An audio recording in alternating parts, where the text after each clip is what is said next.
Wow, these numbers are incredible. We're seeing companies like Stellantis, Nissan, Japanese automakers, German automakers. We're seeing them. Look, Mercedes-Benz sales, luxury car sales just in crisis. The market is rapidly changing, and who's winning? Everyone's like, well, okay, if all these automakers are struggling and they're losing all this money and they're in trouble, which they are, who are the companies that are profiting? Well, one of them is Chery.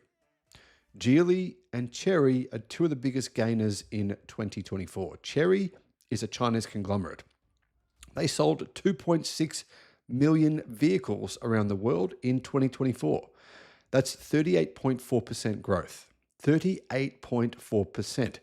And I'm going to guess that 99% of Americans have never heard of this brand. Well, now you have.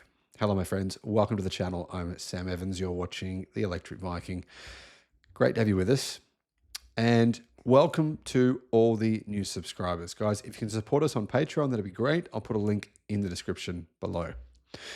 Chinese automaker Chery on Tuesday reported a 38.4% increase in global car sales in 2024 to 2.6 million vehicles. And they forecast sales of more than 3 million this year. Now, these forecasts from Chinese automakers are usually pretty conservative. They're usually on the money, unless you're NIO, but other than that, they're usually pretty correct. So more than 3 million this year for Chery is very likely. Now, when I say usually pretty correct, what I'm referencing here is automakers like Volkswagen, like Nissan, who just make these ridiculous numbers that the Securities and Exchange Commission prosecute companies for pretty frivolous things. But then you've got Nissan, you've got other companies coming out and saying, oh, guys, no, trust us, invest in our company because this year our sales will go up by 1 million. 1 million extra sales this year, promise.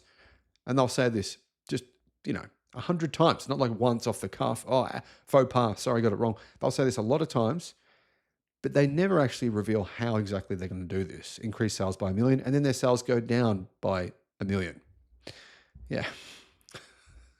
And then they have all these apologists, car news websites saying, oh, it's not too bad at Nissan. Don't worry, it's okay. Basically conning you, right? And now, essentially here, what I'm saying is this. Car makers outside of China, they are doomed. Most of them, not all of them, but most of them are doomed. And it's as a result of companies like Geely, like Chery, like BYD. State-owned Wuhu-based Chery said its revenue rose more than 45%.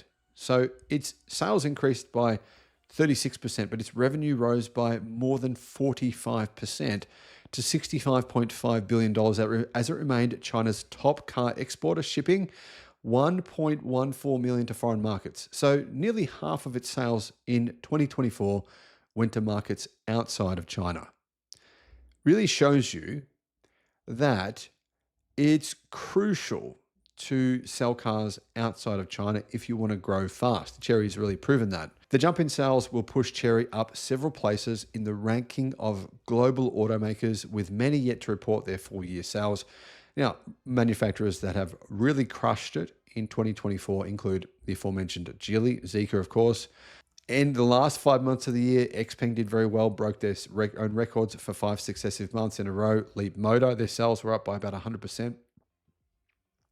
Obviously, BYD did extremely well as well. So it's really just these Chinese automakers that, as I've been saying for years now, are taking over, disrupting the global automotive industry. Geely sold 3 million vehicles through November. So it's likely to have sold 3.5 million units, but it's targeting more than 5 million units by 2027. I was lucky enough to be in an interview with the vice president of Geely. And I can tell you now, the guy is exceptionally intelligent. I wouldn't want to be coming up against him if I was one of his rivals. BYD said last month it's on track to sell more than 4 million cars in 2024. It actually did sell 4.29 million and passed both Ford and Honda in sales. Now, I'm guessing BYD will sell around 5 million cars in 2025. And by 2030, it will almost certainly, as I did predict, 3 years ago, overtake Toyota and become the largest car manufacturer in the world. Now, fortunately for BYD, in the process, they won't accrue $200 billion of debt, which is what Toyota has currently, or just under that anyway.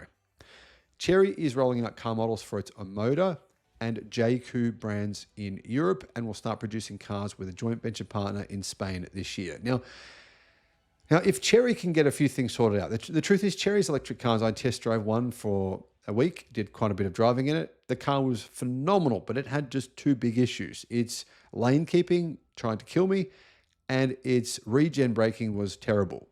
If they fix those two things, it's a fantastic car. The handling for an EV was great. The weight of the car is fantastic. The interior was beautiful. All they've got to do is fix those two things, which is really, really easy. I think it should be very, very easy to do.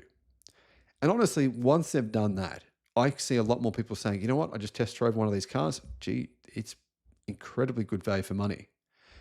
In Australia, Chery is definitely a budget brand, but I believe they can improve that position simply by doing what I just said. And I'm sure they know this, right? Chery, BYD, Geely, Leapmotor, these companies, holy hell, what do you do if you're legacy automakers? There's nothing you can do because they're manufacturing cars at about half the price of the West. And they're improving faster. They're iterating faster. They're bringing out new models relentlessly. And if they've got an existing model, they update it every single year, not every 5 years like legacy automakers do. Guys, I'm not saying I want this to happen. I've repeated this so many times. I'm just here to bring you the news, to tell you what's happening so that it doesn't come as some big shock. You're invested in Toyota, you're invested in Nissan, Honda, whoever it is, and you're like, holy shit, I just lost my life savings. I wish I had someone to help me to tell me what was honestly really going on. Let me know your thoughts in the comments below.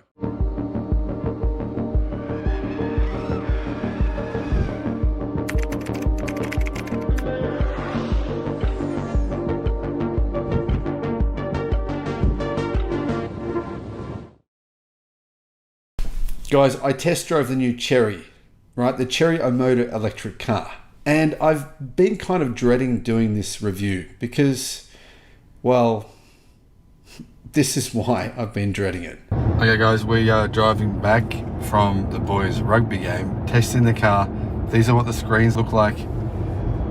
So you've got your CarPlay on there, and then you've got your driver screen here. Now you can change that to a map, but I haven't worked out how to get the CarPlay map to show on this screen. Now as you can see, it just says you have been distracted. It's saying that I'm distracted right now.